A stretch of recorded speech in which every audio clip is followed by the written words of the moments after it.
बिस्मिल्लाहिर्रहमानिर्रहीम। अगर आप घर बैठे अपने रकबे की जो है वो वैल्यू चेक करना चाहते हैं, डीसी रेट उस जगह का क्या है, तो उसका तरीकाकार ये है। आप गूगल पे जाएं, ई स्टैम्प पंजाब लिखें और उसके बाद आप ये देखें नीचे आ रहा है प्रॉपर्टी डीसी वैल्यूएशन। ठीक है जी, इस पर आपने क्लिक कर लेना है।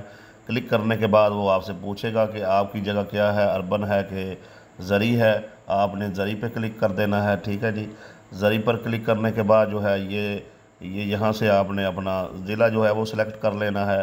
फिर उसके बाद यहाँ नीचे जो है सिलेक्ट तहसील कर लेना है।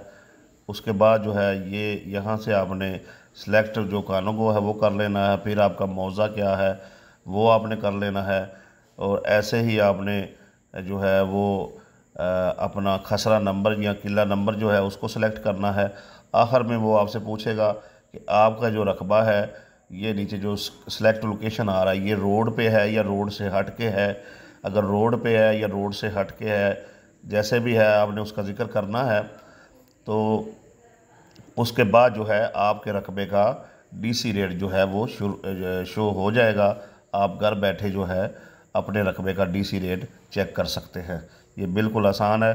अगर आप को ये अपना ज़िला, तहसील, मौज़ा और उसके बाद जो है अपने रकबे का किला नंबर वगैरह मालूम है या खसरा नंबर जो है वो मालूम है, तो आपको किला नंबर भी देने की ज़रूरत नहीं है। आप खाली खसरा नंबर दे के भी अपना जो है जो रकबा है उसका डीसी रेट जो है, डीसी वैल्यू जो है वो चेक कर सकते हैं ख़ुद से। इसके लिए आपको किसी स्टाम्प पोस्ट या वकील के पास जाने की भी ज़रूरत नहीं है।